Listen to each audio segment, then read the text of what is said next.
Well, hello again. This is Craig Brandick. I'm the program lead for Project Healing Waters in Erie, Pennsylvania. And I'm going to show you a very popular streamer that has had some success here in Erie, and it's called the P-Flash Minnow. Now, I have to admit this is a variation on this. The P-Flash Minnow, I'm not sure who invented it, but John Baker of Gem City Fly Tires, who's also a volunteer with Project Healing Waters, showed this to me, and I have used it with quite a bit of success for steelhead. I do a few variations on it, but I just want to make sure that I give credit where credit is due. And also, I want to give a shout out to the Gem City Fly Tires. They've been very helpful for us in our Erie program. Many of our volunteers come from that group. Now, the P-Flash Minnow uses as a hook, I'm using a size 10 streamer. For the body itself, I am using UV polar chenille, hence the name P-Flash, polar flash. And also, I'm using a 1/8 diameter cyclop bead in nickel. And I personally like to use a red-colored 6/0 unithread. I use it to really give it that pop there around the bead. I believe it helps with a little bit of a hot spot there. And the first thing that we're going to do as we prepare this fly is we're going to put our hook in our vise. I like to prep it just like this.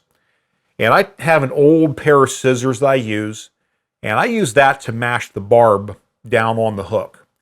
And again, we use that for the purposes of safe and ethical fishing to help return the fish more easily to the water. And also, there are times where I will use this fly in catch and release only areas. I've used it for bass, for pickerel. So it's a very versatile fly. But I like to mash the barb, and not only for the fish, but also for myself. I've been stuck a few times with a hook and have been very glad that there was no barb. I was able to take it out with not too much damage. Now, my next step is to take the bead, and I use a pair of bead pliers. And you'll notice that the bead has a small hole and also a large hole. We want to take the small hole and put that into the point of the hook.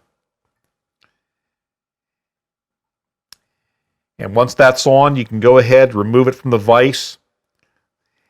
And I like to have just a little bit of an angle there, just to keep that bead down so it's not sliding all over the place as I'm trying to get those first few wraps on. I then take my red thread.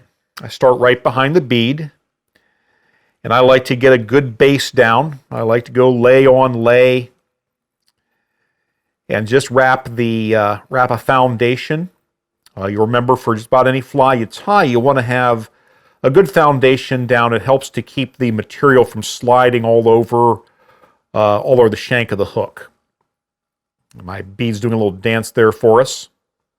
And notice how I have this tag end just kind of lifted. A little trick I learned, if I just move it along the thread along the tag as I'm wrapping it, helps to stack that properly to give that foundation. Some guys like a wider base. That's okay.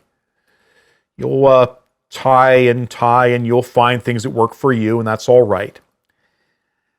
Now I'm going to bring this back just about to where the hook starts to make its bend. You see right about where the barb used to be, that's about where I want that thread to drop. We'll go ahead and cut the tag. Now for the P-Flash chenille, and I have a little bit of scrap there, you'll notice that on the polar flash, the material lays to one side and also lays in one direction back. Now, I like to make sure that the general lay of that material is pointing to the back of the back of the fly. You'll see how it's pointing more towards the back of the fly. So what I want to do is take the chenille. I'm just going to pull a little bit off here so I can get a good grip on the actual cord and not on to the flash material itself. And we'll tie it in right on top. And we'll work my way right back to that bead. Okay. So right now I should have that tied in right about above where the barb used to be. Now the secret on the P-flash is to make sure that you keep moving your material rearward as you're making your wraps. Okay, so I'm wrapping, I pull back. I wrap, I pull back. And it might help you work your hands a little bit, help with a little bit of a twist.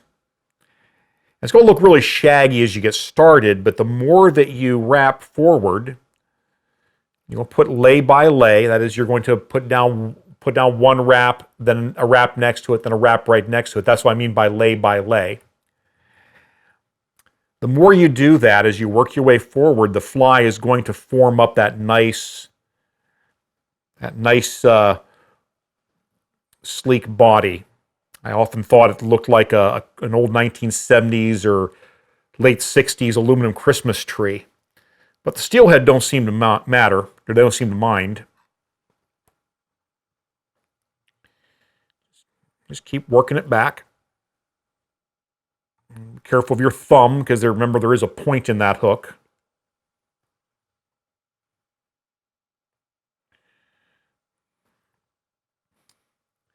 You notice I'm lifting it, I'm pulling it back, I'm locking it down with my finger, making another wrap.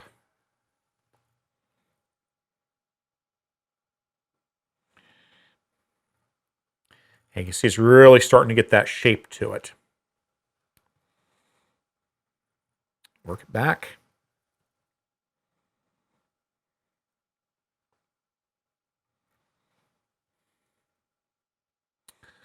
Again, it's a very simple fly to tie. Also very effective.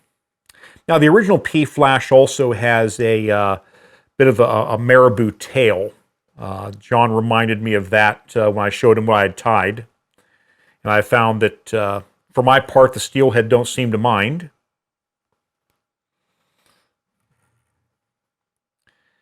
And bring this right up to the bead.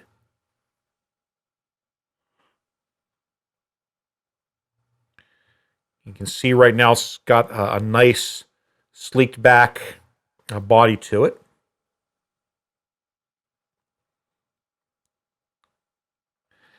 And once I'm up to the bead,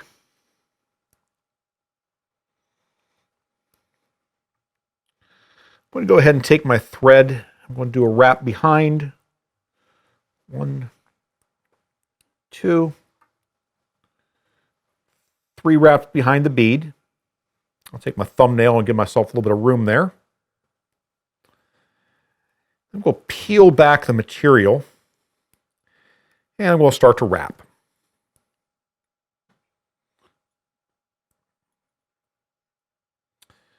I'll pick this up. I'll make sure that I have the material and not my thread. And I'm going to just continue until I have a nice thin red band there right behind the eye. Just like that. I'm going to use my whip finisher here. Oh, always get a piece once you get in there. Just like that. I'll give myself a little bit of a nip there. Cut the thread. Form this back. Trim that out right there. Now I'm going to take my good old-fashioned Sally Hansen's hard as nails. I just want to lock those threads down. Careful not to use too much.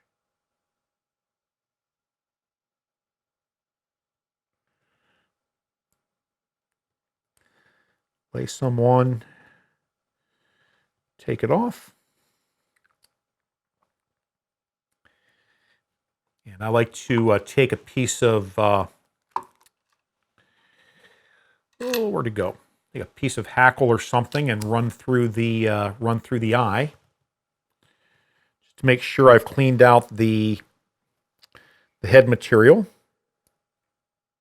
Just like that.